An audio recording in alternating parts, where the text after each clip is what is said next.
Bonjour tout le monde, bonjour à toutes et à tous. Je suis Bonjour à tous. Charline Waraki de Las Forest. Bienvenue sur ce nouveau webinaire sur la qualité de vie au travail. En acronyme UVCT, et on en reparlera tout de suite, très rapidement. Le temps de se laisser quelques instants pour les dernières arrivées. On est déjà près d'une vingtaine sur ce webinaire. Merci beaucoup d'être présent. Ah, on va garder le support en top. Voilà. Super, bonjour. Vous avez un chat, je pense qu'on a quelques habitués d'ailleurs, avec grand plaisir de vous revoir sur nos webinaires. Et bienvenue évidemment aux nouvelles personnes. Je vois que le chat est plutôt maîtrisé. Je vois des bonjour tout le monde, bonjour. Donc vous avez en effet le chat en bas à droite, le bouton sur lequel vous pourrez poser toutes vos questions durant ce webinaire. En effet, tout de suite je réponds en effet à cette première question.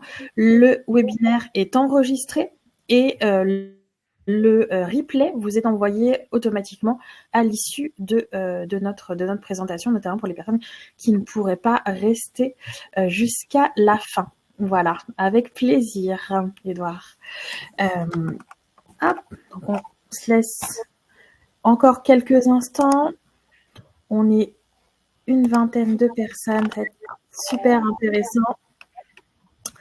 Vous avez sur l'équipe en back-office, vous avez Vanessa, notre community manager, qui récupère l'ensemble de vos questions tout au long de la présentation sur le chat. Et on les repose voilà, sur la partie de questions-réponses à la fin de la présentation. Si vraiment ça fait écho tout de suite et que je peux la voir, je me permettrai de la poser tout de suite. Mais en tout cas, voilà comment ça va se passer. Parfait. Pour ne pas vous faire attendre plus longtemps, je pense qu'on va pouvoir au moins commencer les présentations. Donc, on se l'est dit, on venait ici aujourd'hui pour parler de qualité de vie au travail, de découvrir tous les bénéfices d'une stratégie correctement mise en place, pensée en amont, qui fait sens évidemment, et au sein de votre entreprise de manière spécifique et dans ses enjeux particuliers.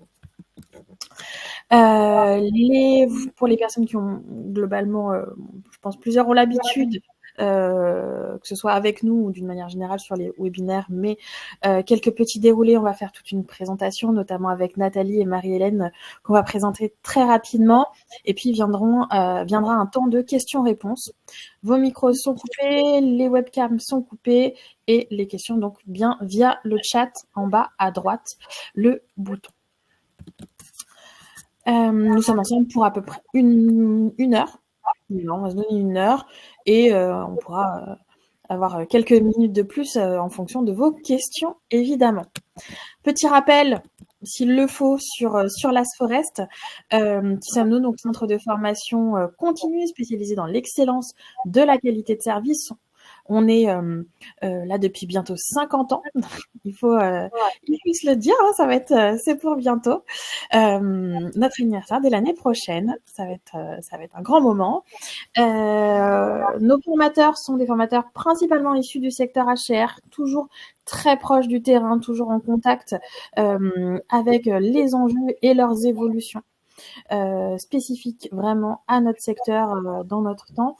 Et puis, s'il faut le dire, donc Las Forest qui est labellisé Calliope pour les actions de formation et les VAE. Nous avons eu notre renouvellement cette année, donc c'est reparti pour 3 ans. Voilà. La présentation pourra vous être envoyée, alors vous pourrez la revoir sur le replay et elle pourra vous être envoyée. N'hésitez pas à nous contacter pour plus de précision sur vos besoins là-dessus. Voilà, comme je voyais une petite question sur le chat. Tac, voilà. On arrive donc à la présentation de nos intervenantes. Nathalie, évidemment, notre référente hébergement que beaucoup, si ce n'est pas tout le monde, connaît maintenant. Donc Nathalie Lerue, chez Las Forest et qui est accompagnée de Marie-Hélène Béret. Donc Marie-Hélène, je laisse Ce que je voulais rajouter avant que Marie-Hélène se présente, c'est que j'ai fait la connaissance de Marie-Hélène par la intermédiaire d'un autre consultant qui anime chez nous en droit du travail et qui m'a dit de rencontrer Marie-Hélène, et j'ai été très enthousiaste par son dynamisme et puis le sujet. Et du coup, nous avons décidé de mettre en place ce webinaire sur la qualité de vie au travail que nous ne faisions pas auparavant, et pour faire découvrir à nos clients voilà les actions que vous pourriez mener. Et donc, je laisse la parole à Marie-Hélène. Bien, merci. Merci pour cette belle introduction, Nathalie. Écoutez, bonjour à tous. Effectivement, je suis Marie-Hélène Barrette. Alors, je suis consultante en QVCT, qualité de vie et conditions de travail. Ça veut dire que j'interviens auprès des entreprises pour les aider à s'orienter dans la définition de leurs actions stratégiques, parce que bien souvent, les entreprises ne savent pas par quel bout prendre le sujet. Je vais leur faire gagner du temps et de l'efficacité en les accompagnant et en leur permettant de proposer des choses viables et performantes. Voilà. Je vous propose de commencer. Parfait, totalement. C'est parti. Hop.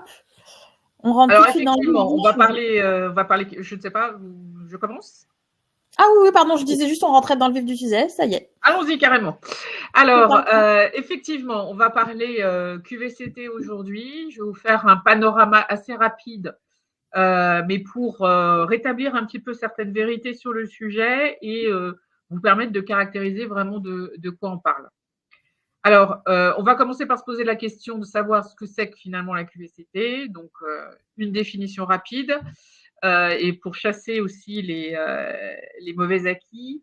On va se poser la question sur dans quel cadre ça rentre dans une politique d'entreprise, d'un point de vue en termes d'obligation et en termes d'efficience de l'organisation.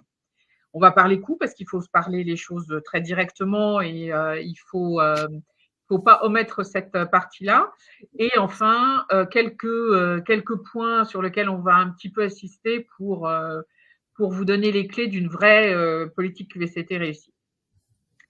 Alors, donc de quoi parle-t-on quand on parle QVCT, qualité de vie et conditions de travail?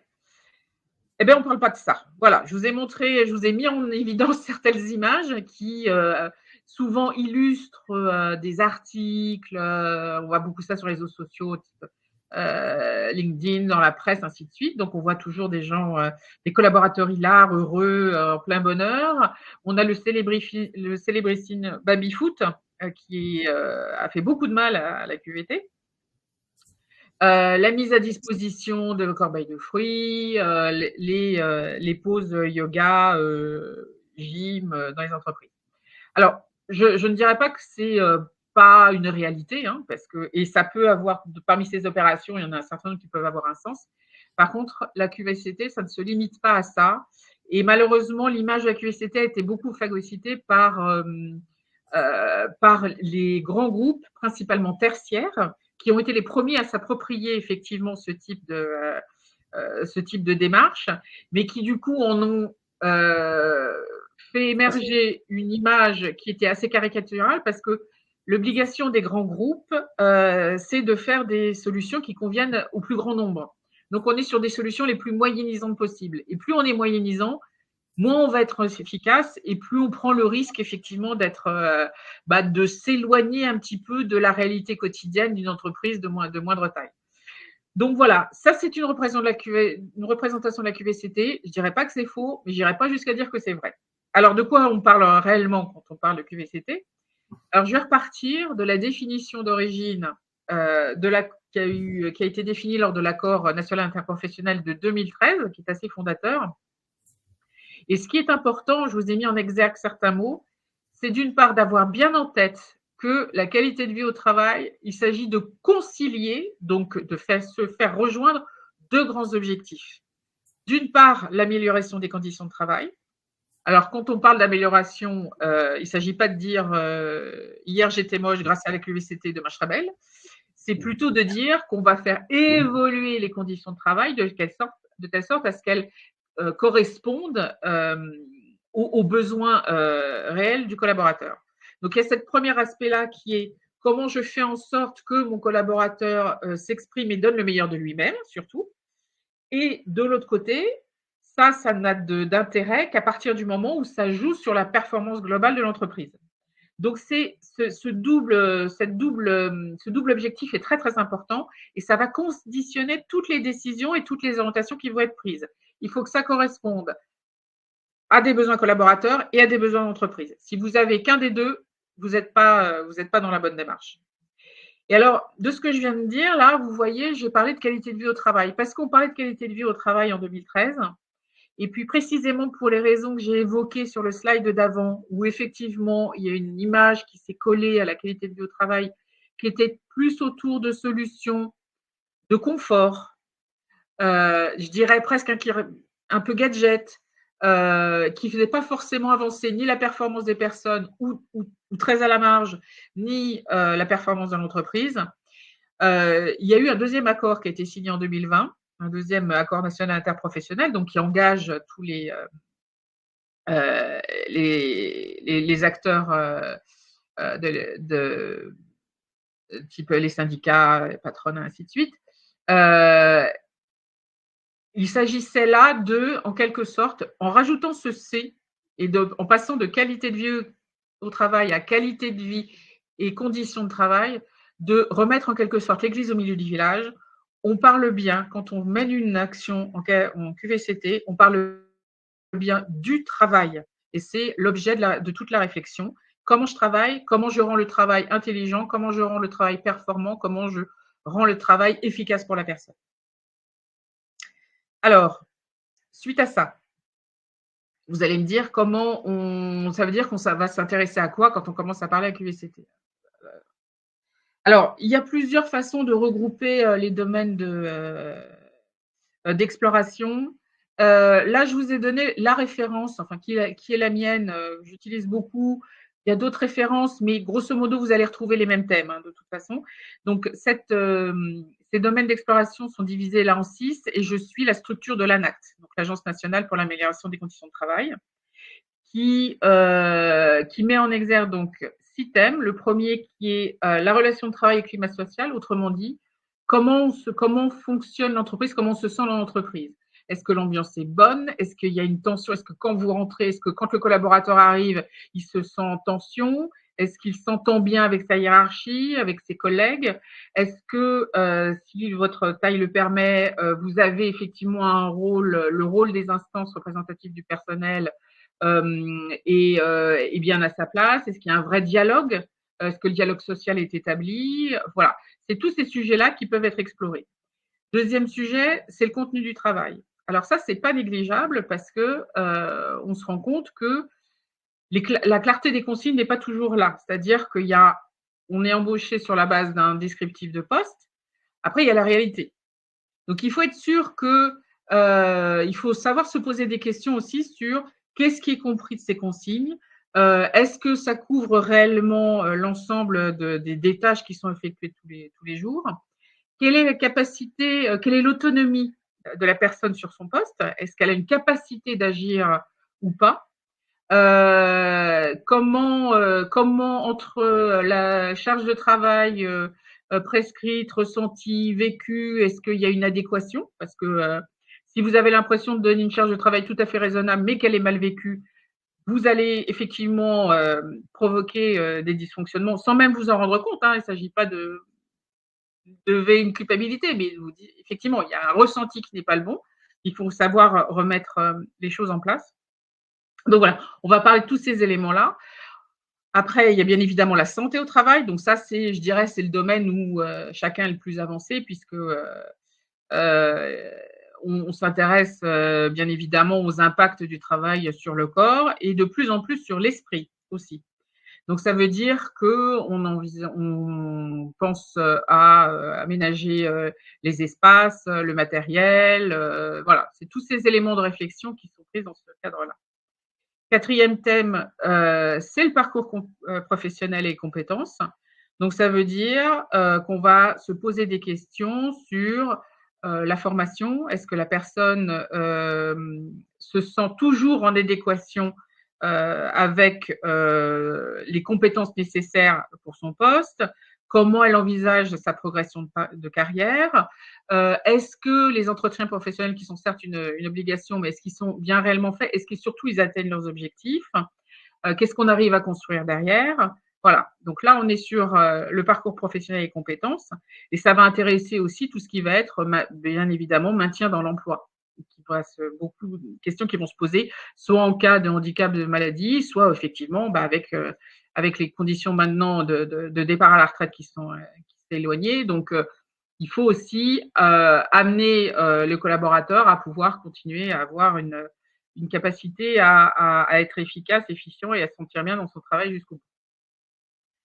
5e thème, l'égalité professionnelle. Donc, on est, alors, égalité hommes-femmes, le handicap, justement, l'intégration de la seniorité et de la juniorité dans un même environnement. C'est pas toujours évident de faire travailler l'intergénérationnel.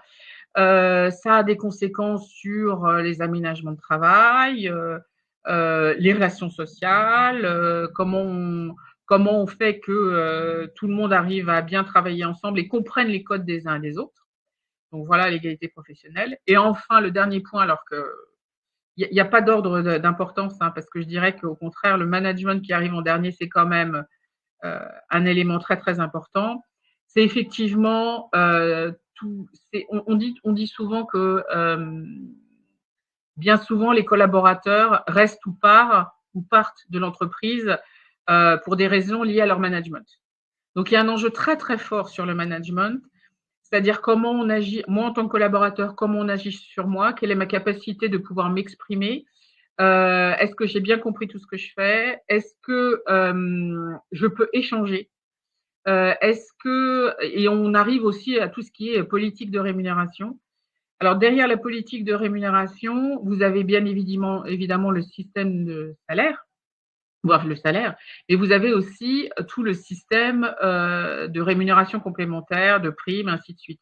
Et ça, c'est aussi très, très important. On peut partir, alors je vous donne un exemple concret. Moi, j'étais chez un client qui était persuadé que ses salaires étaient pas à niveau et qui, quand j'ai interrogé les collaborateurs, il n'y avait absolument aucun problème avec le niveau de salaire, même s'il était bas.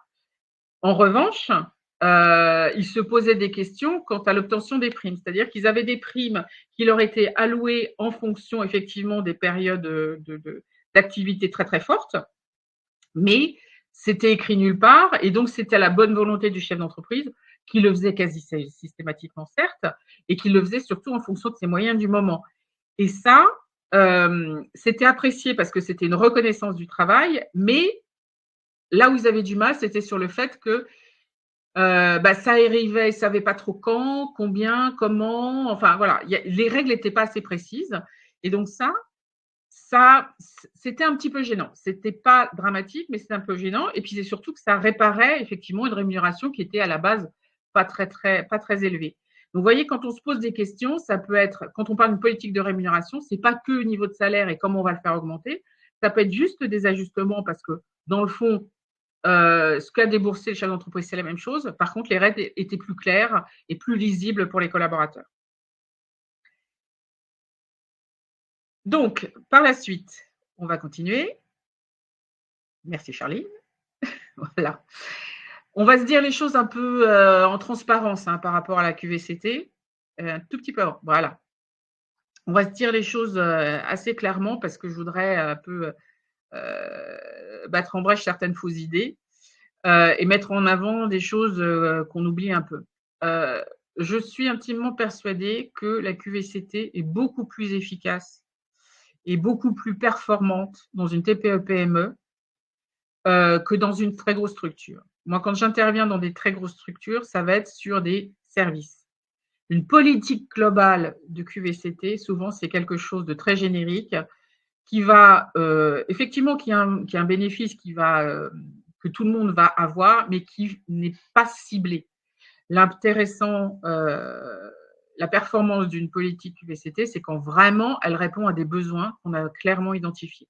À partir du moment où vous faites quelque chose de trop large, vous répondez à certains et pas à d'autres, et puis surtout, vous risquez de répondre un peu à tout le monde. Donc, et c'est pas ça qui fait la performance. Donc, la chance d'être une structure de taille petite à moyenne, c'est effectivement de se dire, on a la possibilité d'agir de façon beaucoup plus ciblée et beaucoup plus efficace. Et en plus, ce sont des structures qui sont beaucoup plus agiles qu'un grand groupe. Ce qui est important aussi de se dire, c'est que une action QVCT, elle a pour objectif principal d'aller stimuler le collaborateur, donc aller stimuler ce qui le met en action au quotidien.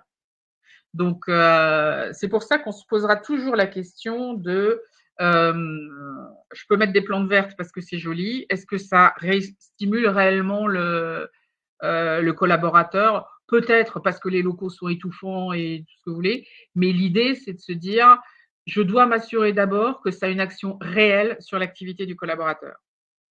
Ce qui est important aussi, c'est de se dire que la QVCT, elle a un sens dans toutes les entreprises. Alors, les petites comme les grandes, c'est ce que je vous ai dit, sous des modalités différentes, mais aussi dans les entreprises qui vont bien. L'idée, c'est pas d'attendre le crash pour se dire bah, je vais mettre en place quelque chose. Donc, j'ai eu un client, entre autres, qui m'a fait venir en me disant bah, écoutez, a priori, tout va bien. Bon, je confirme, tout allait très bien chez vous. Tout va bien. Par contre, moi, j'ai quand même des sujets d'importance qui sont que je veux que mes collaborateurs restent, donc qu'ils soient fidèles. Et deuxième chose, j'ai une activité qui est cyclique. Quand j'ai vraiment beaucoup d'activités, j'ai besoin que mes collaborateurs se sentent investis. Et donc, à partir de ce moment-là, effectivement, il n'y a pas de problème, tout le monde était à peu près raccord. Mais l'idée, c'était de travailler sur ces deux axes-là. Comment je fais pour donner envie aux collaborateurs de rester dans l'entreprise et comment je fais pour que, sans avoir à aller les voir, que naturellement, ils alignent leur façon de travailler sur l'activité de l'entreprise à ce moment-là. C'est un enjeu stratégique parce que ça s'intègre à toutes les réflexions. C'est-à-dire qu'à partir du moment où la QVCT, vous rentrez dans ce type de logique-là, bah, le jour où vous avez 1, 2, 3 ou 4 établissements supplémentaires que vous allez ouvrir, ça va rentrer aussi dans votre réflexion. Ça s'intègre partout dans votre fonctionnement, dans votre façon de construire le management et dans votre façon de construire aussi, vous, votre résultat. La QVCT, ça peut coûter, pas toujours, parce que ce que je vous disais, l'exemple que je vous prenais tout à l'heure sur on a réaligné un petit peu les primes à des objectifs bien définis, ça n'a rien coûté parce que c'était à peu près, on est à peu près sur les mêmes dépenses. Donc, mais il y a des fois où ça va être des choses qui vont coûter parce qu'il va falloir faire de la sensibilisation, parce qu'il va peut-être falloir aménager ou acheter du matériel spécifique. Voilà. Donc là, ça peut coûter ou pas, mais une chose est sûre, c'est que ça rapporte et on va voir comment tout à l'heure. Et aussi, la QVCT, c'est un challenge pour les chefs d'entreprise. Alors pourquoi? Pour la bonne et simple raison que c'est toujours compliqué quand on est responsable d'une activité et responsable de ses collaborateurs de se dire bon, on va revenir voir les façons dont les gens travaillent. Ce qu'il faut être clair sur ce sujet, il ne s'agit pas de dire vous faisiez mal avant, je vais vous apporter la vérité, demain ce sera drôlement bien. C'est pas ça. L'idée, c'est vraiment de se dire si vous avez des habitudes, des us et coutumes dans l'entreprise, il y a de bonnes raisons. C'est que ça avait un sens à un moment. En revanche, peut-être qu'aujourd'hui, parce que les attentes des collaborateurs sont plus les mêmes, parce que votre métier il a changé, parce que les attentes de vos clients ont changé, il faut peut-être réajuster certaines façons de faire. Et c'est ça qu'on va faire. Et là où c'est challengeant pour les chefs d'entreprise, c'est que c'est humain de quelque part se sentir un peu dérangé par le fait qu'on vienne revoir certaines pratiques. Revoir certaines pratiques, c'est en aucun cas une remise en cause de quoi que ce soit. C'est une évolution. On est vraiment en train de travailler sur l'évolution du travail. Et puis maintenant, je vais vous parler de ce que ça n'est pas, la QVCT. Alors, ce n'est pas faire le bonheur des collaborateurs. Ce n'est pas le métier de l'entreprise de faire le bonheur des collaborateurs. Le métier de l'entreprise, c'est de produire un bien, un service ou d'offrir un service. Et de faire en sorte que le collaborateur ne soit pas malade ou atteint, je dirais, par l'exercice de son métier. Voilà. l'entreprise, elle n'est pas là pour rendre les gens heureux. Et ça, c'est très clair et c'est un peu l'image aussi qui a été un peu amenée quand on voyait toutes ces photos d'équipes hilares, joyeuses.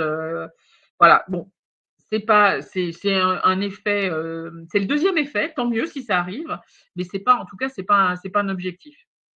C'est pas non plus un phénomène de mode, c'est-à-dire qu'on fait ça aujourd'hui, puis demain on passera à autre chose. Moi, on me le dit beaucoup hein, quand on me demande mon métier. Je suis consultante en QVCT. Ah ouais, c'est drôlement bien, puis c'est à la mode en ce moment. Non, c'est pas à la mode. Le terme est récent, mais s'intéresser aux conditions de travail, ça a toujours existé. Et là, la QVCT, c'est vraiment s'intéresser aux conditions de travail, comment les gens travaillent et comment les gens font pour être bien et efficaces. C'est pas non plus un gadget de communication, c'est-à-dire qu'il ne s'agit pas de faire une action QVCT pour pouvoir revendiquer le fait qu'on est une entreprise surengagée. Ça ne suffira pas, il n'y aura pas de résultat derrière. Autre chose qui est importante, c'est pas parce que une organisation ou une solution qui a été mise en place dans un autre établissement a très très bien fonctionné, ça va fonctionner chez vous. On est toujours sur quelque chose de très très spécifique parce que ça va dépendre de votre histoire, de votre culture, des personnes qui composent votre équipe, de votre actualité, ainsi de suite, de votre configuration géographique. Ça englobe énormément de choses, donc c'est bien de regarder ce que font les autres parce que ça donne aussi des idées, mais c'est pas, vous ne pouvez pas faire du copier-coller et reproduire directement. Et enfin, et ça c'est important, ce n'est ni de l'angélisme ni de la bien-pensance, c'est-à-dire qu'on n'est pas, voilà, on n'est pas au pays de oui-oui, on est là pour rendre une fois de plus les gens heureux, on est là pour faire que les gens se sentent bien tout en préservant la santé de l'entreprise et sa pérennité. Voilà. On continue. Parfait. On fait déjà un bon donut d'eau. Et maintenant, on passe. On fait de l'obligation bénéfice. Exactement. Alors, je suis reparée tout simplement des basiques du Code du travail. Alors, il y a plusieurs fois où on évoque effectivement la QVCT, mais la première responsabilité de l'employeur, c'est effectivement de s'assurer que la santé physique et psychique de ses collaborateurs est assurée. Donc ça, et donc je vous ai mis aussi l'extrait du deuxième article aussi. Alors, il n'est pas en entier à chaque fois, mais ça se fait dans un cadre de prévention. C'est-à-dire que certes, si vous avez un accident qui arrive, vous allez faire une analyse des causes, voir ce qui s'est passé, pourquoi ça s'est passé, et puis voir quel garde-fou vous pouvez mettre et quelles solutions vous pouvez apporter pour que cette situation ne se reproduise pas. Ça, on est dans le curatif. Mais le rôle de l'employeur, c'est aussi de prévenir. Et il y a une bonne partie de la QVCT qui va être dans l'organisation de la prévention. De la prévention, bien évidemment, alors on retrouve dans les termes usuels, on a les TMS, les fameux troubles musculo-squelettiques. Donc ça, souvent, c'est des choses, tout ce qui est troubles musculo-squelettiques et sécurité, sont c'est relativement bien pris en charge parce qu'on sait à peu près, même s'il y a toujours des axes d'amélioration, mais on sait, on donne généralement des consignes pour que le collaborateur ne se coupe pas, quels sont les bons gestes pour quand on refait un lit pour pas se faire mal au dos, ainsi de suite. Enfin bon, voilà. Et c'est tous ces bons gestes-là, généralement, ça passe à travers le métier. Il y a toujours des progrès à faire, mais en tout cas, c'est des choses qui ne sont pas un peu connues et qui sont déjà assez facilement intégrées. Après, il y a une nouvelle dimension que sont les RPS. Et les RPS, on en parle beaucoup. Alors, malheureusement, on en a beaucoup parlé quand chez Renault, des collaborateurs ont eu envie d'apprendre à voler. Pareil chez Orange. Les RPS, Dieu merci, ça n'arrive pas jusqu'à ces extrémités-là. Néanmoins, c'est un vrai sujet pour tout le monde. Parce que parmi les risques liés au RPS, vous avez ne serait-ce que l'exigence émotionnelle, c'est-à-dire comment je suis sollicitée par un client violent, quel impact ça a pour moi. Et puis, vous avez aussi, je suis en permanence en situation stressante. Ça peut être aussi des chefs de service qui veulent la qualité et qui vont ils vont s'exprimer de façon on va dire, méchante, sans prendre de gants, en disant mais qu'est-ce que t'as foutu? Enfin, je parle, tu travailles mal. Ça te va bien ta tenue. Ça peut être aussi du harcèlement, hein, où on va s'attaquer toujours à la même personne. Ça peut être aussi en RPS, il y a eu pas mal ça ces dernières années. On en a entendu parler par les anciens chefs de cuisine qui avaient quelquefois des propos qui étaient déplacés quand il y avait des femmes en cuisine ou qui parlaient mal à la salle et inversement. Donc ça aussi, ça a créé des conflits énormes interservices et dans le service lui-même. Et ce sont ces éléments-là qu'on va aller explorer aussi quand, dans les différentes catégories qu'on a vues, ça va rentrer dans la catégorie ambiance de travail et ça va rentrer dans la catégorie management. Comment s'effectue le management? Effectivement, est-ce qu'on est sur quelque chose de directif et peut-être un peu dans la façon de parler? Il n'y a pas toujours volonté à être méchant. Par contre, alors ça peut, hein, il y a des gens qui sont pas gentils, voilà. Mais il y a aussi des personnes qui sont qui, parce qu'ils ont eu ce mode-là de rentrer sur le monde du travail, reproduisent sans y voir forcément le mal. Et puis, il y a beaucoup de maladresse aussi. Hein. Et puis, il y a, on fait aussi en fonction de ce qu'on est et on oublie des fois de penser en fonction de ce qu'attend l'autre. Donc, on croit bien faire, mais si l'autre, c'est pas ce qu'il attend, si vous vous dites que l'important pour vous, c'est de créer une communion entre les personnes en faisant la bise tous les matins, mais que le fond de l'affaire, c'est qu'ils s'en fichent de la bise. Ce qu'ils veulent, c'est que quand ils font un truc de bien, on vienne leur dire ça, c'est chouette, ça, c'est bien. Bah voilà, vous avez plein de bonne volonté, mais vous avez une adéquation. Donc, c'est là où il faut se poser des questions. Et est-ce que, Marie-Hélène, là, on est à la bascule entre l'ancien monde et le nouveau monde du travail, où bien aujourd'hui, on doit faire attention à ses collaborateurs, puisqu'avant, si t'es pas content, la porte est grande ouverte. Oui, oui, et ça, c'est très lié aussi à l'arrivée des nouvelles générations. C'est-à-dire qu'effectivement, les nouvelles générations, ce qu'on appelle les Y, les Z, et puis encore ceux qui arrivent derrière, mais donc ça veut dire les gens qui sont nés à partir de 1980, sont entre guillemets moins malléables que les générations d'avant. C'est-à-dire que le travail n'a plus tout à fait la même place, on ne réagit pas tout à fait de la même façon, et les attentes ne sont pas les mêmes. Il y avait une attente très pragmatique des générations précédentes qui était il faut que j'ai un travail pour pouvoir vivre, me réaliser aussi parce que j'ai besoin d'être valorisée au travers de mon travail et aussi avoir un revenu pour faire vivre ma famille et permettre à ma famille aussi de grandir socialement. Aujourd'hui, les nouvelles générations, elles ont besoin de se réaliser dans leur travail et de se sentir bien. Donc, ça veut dire que, entre guillemets, ce qu'on admettait parce qu'on se disait ça fait partie du jeu, voilà, aujourd'hui, non. Donc, les personnes ont besoin d'être reconnues, d'être respectées, d'être valorisées. Et c'est là où se situe la bascule. C'est une vraie bascule sociétale et générationnelle, en fait. Très bien. Et puis, tous ces éléments-là, pardon, vous allez les retrouver dans le DUERP, donc le document unique d'évaluation des risques professionnels, qui est une obligation depuis le premier salarié. Et l'obligation aujourd'hui d'y faire apparaître les RPS, ce qui n'était pas le cas avant. Et comme quoi, effectivement, cette dimension-là est de plus en plus importante. Donc, on était beaucoup sur tous les risques physiques, chimiques et ainsi de suite.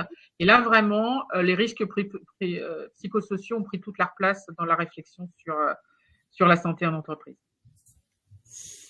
Très bien. On continue. Alors là, je vous ai parlé d'obligation. C'est pas le seul moteur. Dieu merci, c'est pas le seul moteur de la QVCT. C'est important la politique de prévention. Vous êtes responsable en tant que chef d'entreprise de la santé de vos collaborateurs, mais cette responsabilité, elle vous amène aussi un certain nombre de bénéfices.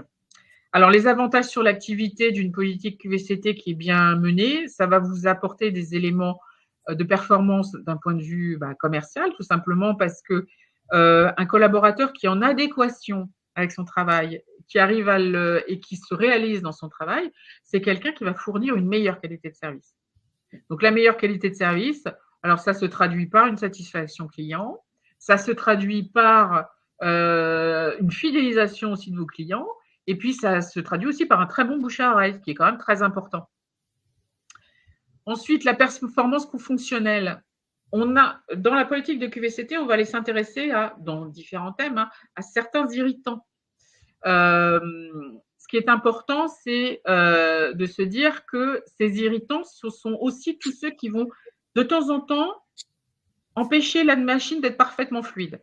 Donc potentiellement, on va aller travailler sur des choses qui vont faire que on va arranger certains fonctionnements, certains modèles de communication ou certains outils techniques qui font que vous améliorez votre fonctionnement, votre productivité, et que derrière, tout ça, c'est le fameux irritant, c'est celui aussi qui peut provoquer de l'absentéisme, des arrêts, qui peut faire en sorte que votre collaborateur n'a pas envie de rester dans votre entreprise.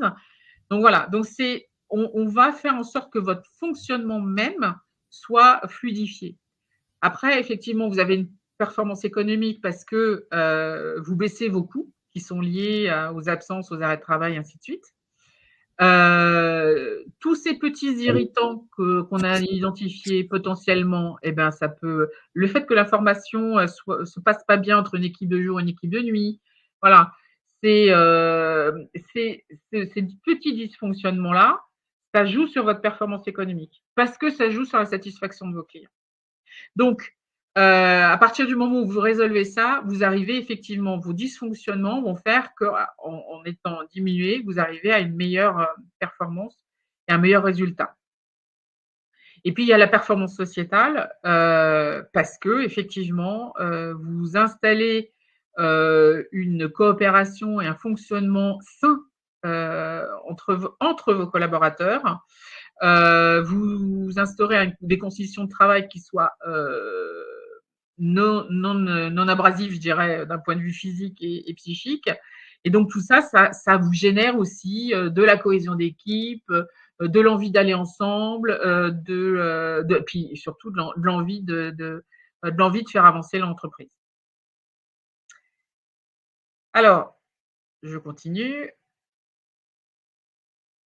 On va parler de ce qui peut fâcher, c'est le coût. Absolument. Peut-être j'en profite juste de passer sur cette section pour rappeler qu'on peut poser toutes les questions sur le chat. Je pense qu'il y a on aura du temps en plus sur la fin vraiment pour poser, notamment si vous avez des questions très spécifiques. Alors, très spécifiques à votre établissement. Voilà, ce sera difficile d'en parler collectivement, mais sur en effet quelques questions. Je vois déjà des premières questions dans le chat, donc n'hésitez pas de votre côté à poser des questions. Et en effet, on va parler tout de suite de ce qui inquiète quelque part. De ce qui inquiète, effectivement. Forcément, les coûts. Alors, c'est ce qui inquiète, mais ça ne devrait pas tant inquiéter que ça. Parce que effectivement, vous avez de nombreuses actions qui ne nécessitent pas forcément que vous investissiez. On parlait tout à l'heure du management. On parlait effectivement des mots qui sont mal compris, qui vont trop loin, ou des attitudes un peu brusques. Ça, c'est de la prise de conscience aussi. Donc, c'est une vraie discussion à avoir avec les collaborateurs, de comprendre l'impact que certaines choses peuvent avoir sur les autres et de l'aspect contre-productif. Donc, il y a le travail sur le management. Alors, vous ne le faites pas forcément seul, hein. Ça peut être coaché, mais ça nécessite pas. Des fois, vous vous rendez compte que effectivement, quand vous avez des mauvaises habitudes sur le vocabulaire utilisé ou les remarques, là, vous avez besoin effectivement d'un coaching. Là, ça peut coûter. En revanche, quand vous avez aussi des managers qui ne savent pas communiquer leur satisfaction auprès des équipes. Et communiquer sa satisfaction auprès des équipes, ça peut être mettre la main sur l'épaule, mais ça peut être complètement autre chose aussi, parce que mettre la main sur l'épaule, la personne peut se sentir agressée physiquement. Ça peut être autre chose. Ça peut être juste dire merci. Alors, si je ne sais pas dire merci ou dire ça, c'était chouette le boulot que tu as fait là, parce que c'était un client qui n'était pas facile et on allait jusqu'au bout du truc et c'était bien. Et bonne coordination, je suis très content. Si vous ne savez pas le dire, il faut trouver d'autres moyens. Et ça peut être une réflexion qu'il faut avoir c'est une réflexion qu'on a avec la personne et ça ne nécessite pas d'investir de l'argent. En revanche, quels que soient les choix que vous fassiez en termes d'évolution des méthodes, il faudra toujours un peu de temps. Alors, ça ne veut pas dire des semaines et des semaines de réflexion, hein, mais il faut savoir se dire qu'on va prendre 2 heures par-ci, 1 heure par-là, 2 heures à un autre moment pour se poser les vraies questions et savoir comment on va les résoudre. Et soit les résoudre par soi-même, soit faire appel à quelqu'un de l'extérieur qui va intervenir pour résoudre une solution, un conflit ou quelque chose de très, très spécifique qui a nécessité à être pris en charge par quelqu'un de l'extérieur. Alors, ce qu'il faut savoir aussi, c'est que donc s'il y a une dépense, je dirais monétaire, elle sera absorbée à partir du moment où elle correspond à des vrais besoins. Donc c'est pour ça, je vous ai donné tout à l'heure les 6 catégories. Quand on fait une politique QVCT, on ne va pas l'explorer toutes les catégories. Ce qu'on va se poser comme question, c'est en tant que chef d'établissement, qu'est-ce que vous voulez faire? Quel objectif vous voulez donner à votre politique QVCT? Si je reprends l'exemple de mon client dont je vous parlais tout à l'heure, chez lequel tout allait bien, lui, son objectif, c'était, il me dit, mais alors, il a un peu fanfaronné en me disant, je veux être le meilleur employeur d'Île-de-France, en toute simplicité. Mais au-delà de ça, il a clairement identifié qu'il voulait de la fidélisation et il voulait que les gens se sentent engagés au bon moment. Voilà. Et à partir de ça, on va aller chercher ce qui alimente ça. Il ne s'agit pas de se dire, bon, alors j'arrive avec ma liste à l'après-vert et on regarde tout et on voit comment on agit. Non. Il faut aller chercher où sont les vrais besoins tels que vous les identifiez et éventuellement. Alors souvent, si vous faites appel à une personne extérieure, elle va aller aussi gratter du côté des collaborateurs pour savoir, parce qu'on peut passer à côté des sujets. Hein. Et typiquement, l'exemple que je vous donnais tout à l'heure avec le chef d'entreprise qui était persuadé que ses niveaux de salaire étaient trop bas, ce n'était pas un sujet. On peut être persuadé d'un certain nombre de choses, mais c'est pas forcément ça qui est ressenti. Donc, il faut absolument, effectivement, aller identifier quels sont les besoins et puis établir un plan parce qu'on ne va pas tout faire tout de suite. Parce que ce n'est pas possible. Il faut que l'investissement, que ce soit en temps ou financier, soit raisonnable. Parce qu'il faut qu'il soit efficace aussi. Et à partir du moment où vous faites les choses de façon, dans le temps, raisonnable et parfaitement ciblée, vous arrivez effectivement à ce que finalement, vous en tiriez les bénéfices parce que vous avez parfaitement identifié ce que vous vouliez faire et que vous êtes inscrit dans le temps et que vous vous êtes dit, voilà, ok, je fais ça pendant tant de temps, je regarde les bénéfices. Et c'est les bénéfices qui vont effectivement faire que ça va absorber vos coûts à l'origine. Autre chose aussi, c'est une dépense qui est, en règle générale, si ça fait partie de vos objectifs, mais en général, ça impacte, ça peut aider sur l'absentéisme. Ça réduit considérablement l'absentéisme. Et derrière l'absentéisme ou les accidents du travail ou même les maladies professionnelles, vous avez tous des coûts d'absence, de remplacement, de tout ce qui n'est pas quantifiable, type les coûts de désorganisation, ainsi de suite. Donc, c'est là où vous allez vous y retrouver aussi.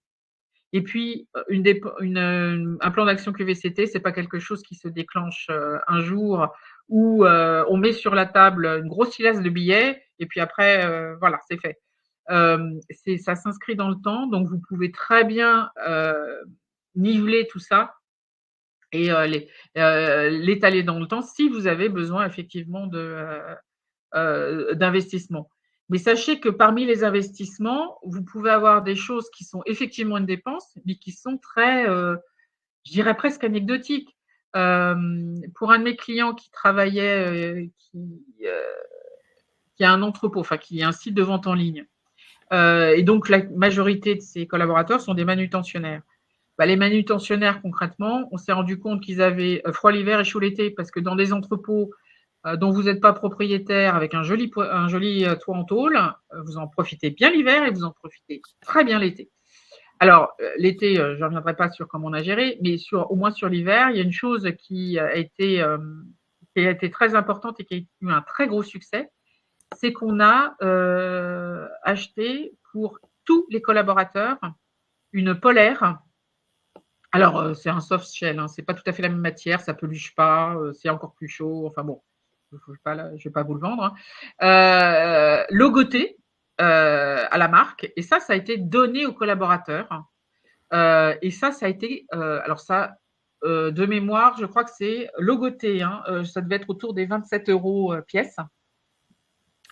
Et ça a été hyper bien accueilli parce que il y avait une prise en considération du fait qu'effectivement, ils étaient l'hiver obligés de se mettre 25 couches pour pas avoir froid.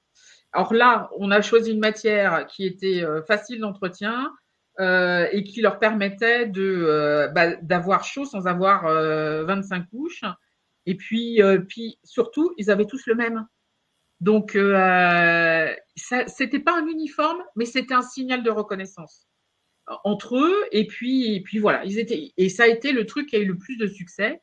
Alors après, quand vous pensez à ce genre de choses, dans une politique QVCT, il faut être très pragmatique, hein. Donc, à partir du moment où vous faites ce genre de choses, ça correspondait à un besoin, ça on y a répondu. Après, il faut se poser la question de savoir est-ce qu'on le donne ou est-ce qu'on leur met à disposition, sachant que si vous leur mettez à disposition, ça veut dire qu'il va falloir l'entretenir. Donc vous dites oula, on va leur donner. Et effectivement, c'est l'entretien de leur responsabilité et ça a très très bien fonctionné et ils étaient super contents. Ça a été l'une des opérations qui a le mieux marché pour un coût qui est somme toute pas énorme.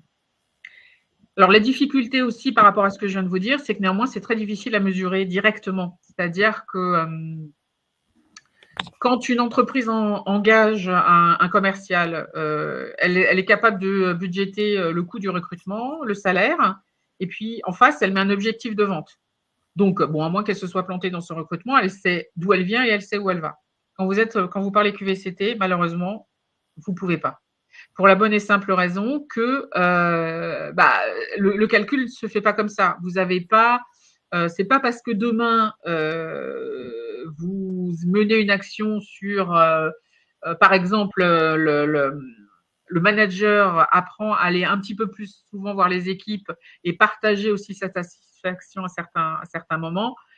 C'est pas pour ça que tout va aller très bien dans le meilleur des mondes. Ça va participer, mais la QVCT, c'est quand même multifactoriel. À moins que vous ayez vraiment un problème identifiable, que vous ayez vraiment une personnalité parfaitement tyrannique et tout repose là-dessus.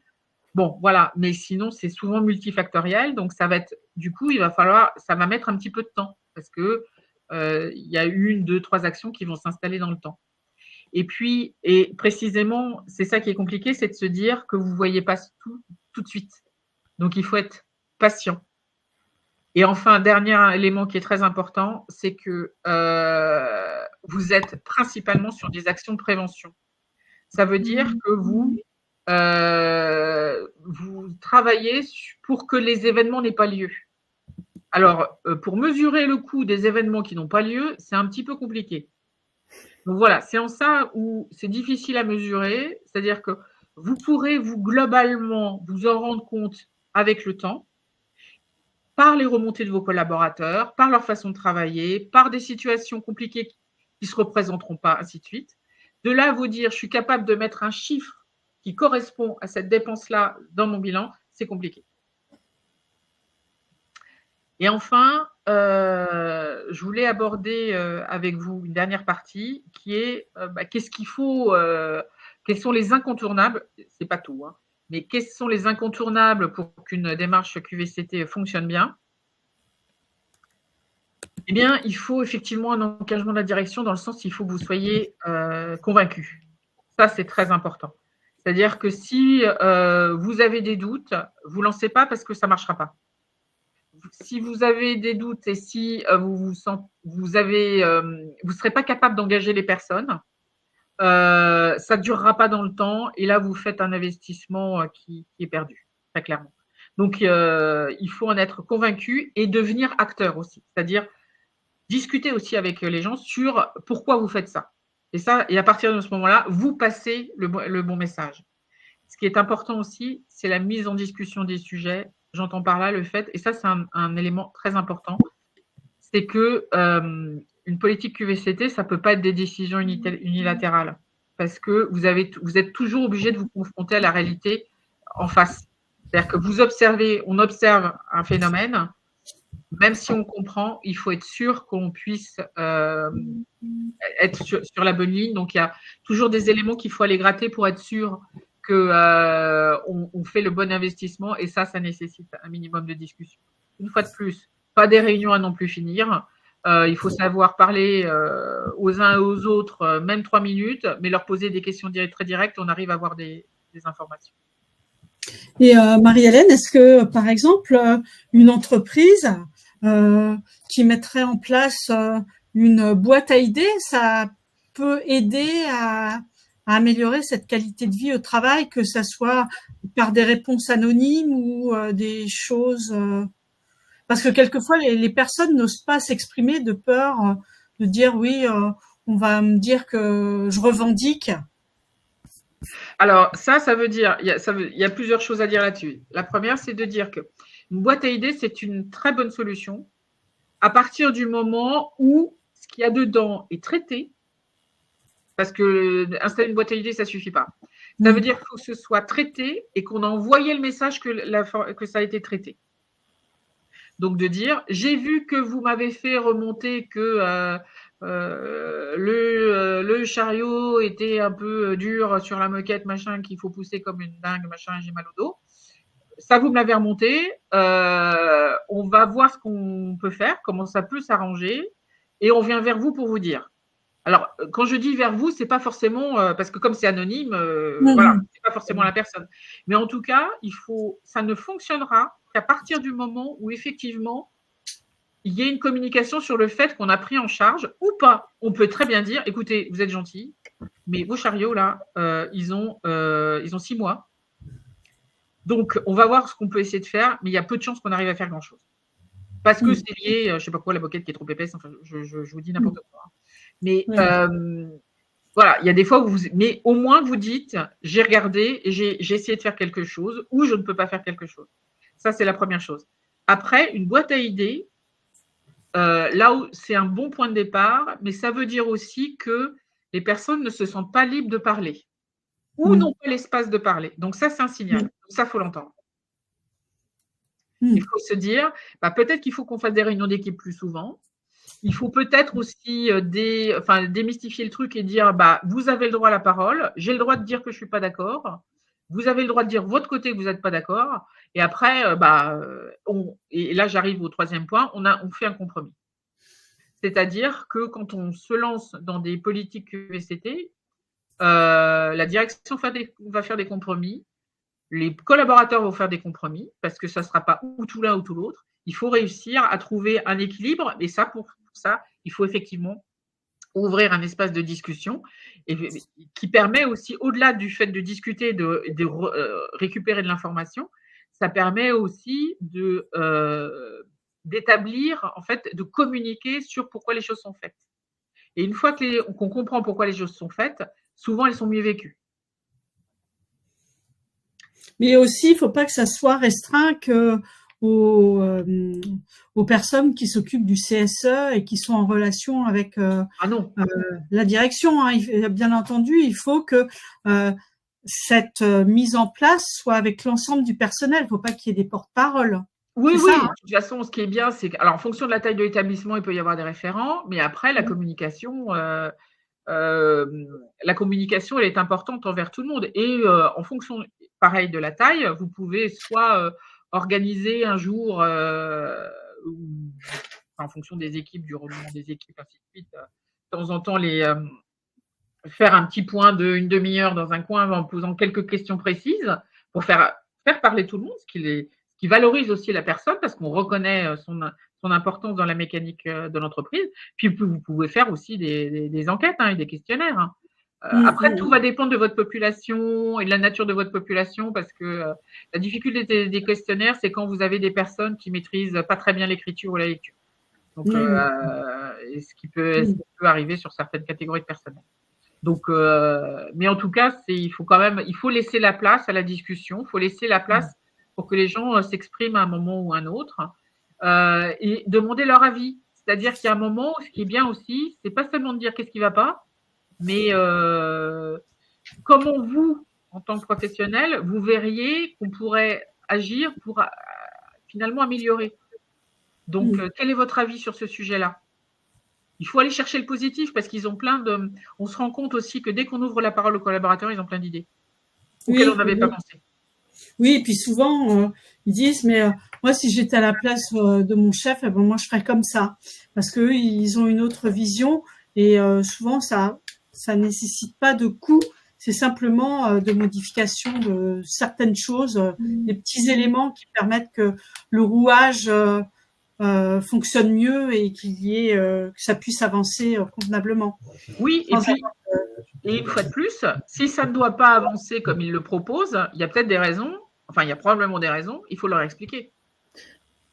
Parce que tu as cette vision-là, parce que de ton côté, tu sais que, moi, je sais très bien de mon côté que financièrement, ça ne va pas tenir, ou alors, on l'a déjà testé ailleurs, on s'est rendu compte qu'avec le temps, ça faisait ci, ou voilà. Mais au moins, on explique. C'est-à-dire qu'on ne laisse pas la personne. Expliquer, en effet.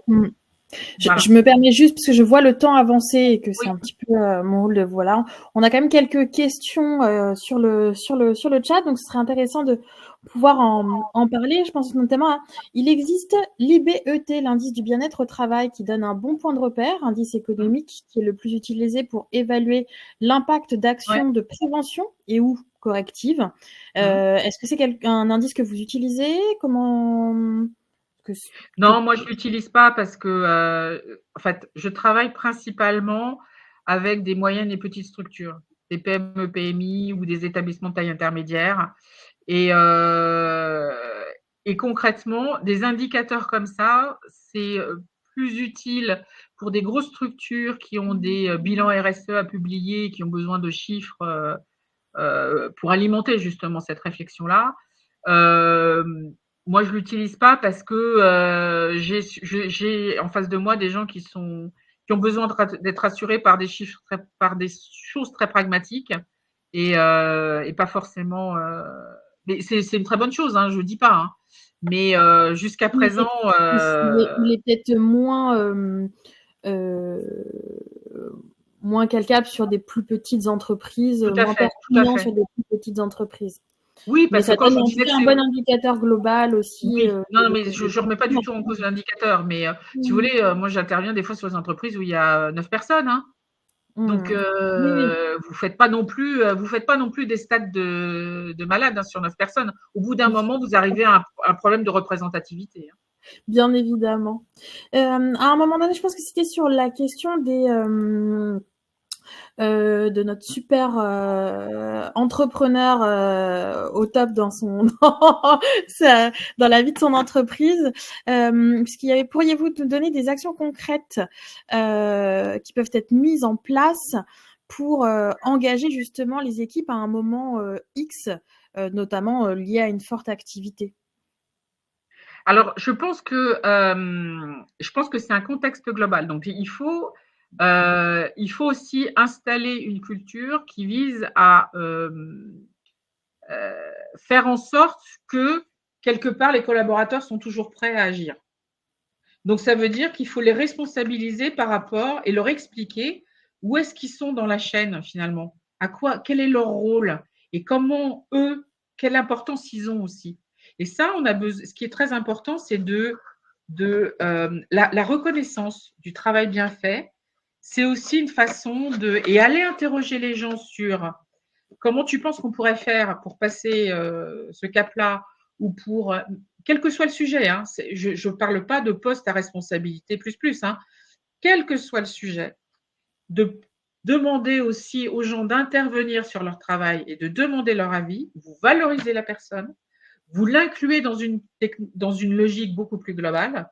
Et à partir de ce moment-là, effectivement, le jour où vous lui dites, écoute, là, aujourd'hui, vous faites votre brief du matin et vous dites, aujourd'hui, on a tel événement, on a besoin de vous, ils le comprendront parce qu'ils connaissent leur place. Après, ça, c'est un exemple. Ça va dépendre. Le client dont je vous parlais où tout allait très bien, un truc tout bête, hein. Je me suis rendu compte que dans son entreprise, comme c'est un site de vente en ligne, il fait de la revente finalement de produits de marque, c'est un marketplace. Nulle part, il y avait son logo. Donc, ça veut dire qu'il y avait il y avait des affiches, des trucs, des machins avec toutes les marques qu'il revend. Et il y avait son logo nulle part. Et il y avait même le nom de l'entreprise nulle part, parce que même sur la sonnette, la raison sociale n'est pas la même que le nom du site. Donc, c'est un truc tout bête, hein. Mais déjà, la première chose, c'est développer le sentiment d'appartenance. Mais vous voyez, ça, c'est un exemple concret. Donc, quand vous proposez des polaires avec logoté, ça participe. Bien sûr. Donc, parce que j'ai pensé à vous et c'est l'entreprise qui a pensé à vous. Vous voyez, c'est marqué là. Oui. Donc, vous voyez, ça va dépendre des circonstances. Il y a plusieurs façons d'agir en fonction de comment ça se passe, en fait. Oui. Malheureusement, il n'y a pas une solution valable pour tout. Ça serait tellement plus simple. Voilà. Je sais peut-être une dernière question, puisqu'on a atteint notre durée. Donc voilà, qui va sûrement vous faire rire. Est-ce que, en tout cas en partie, est-ce que les honoraires d'un consultant formateur QVCT sont un frein important dans la démarche commerciale, ou bien est-ce plutôt justement les éventuels changements qui peuvent faire peur et donc qui sont le véritable frein de cette mise en place? Non, les honoraires, comme une lettre à la poste, ça passe.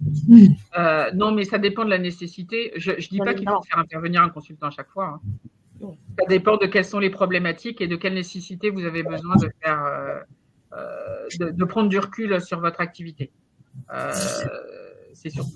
Après, on peut, si vous avez un besoin, si vous aimeriez mettre en place le QVCT en entreprise, la QVCT, vous pouvez aussi nous contacter. On peut voir ce que l'on peut faire.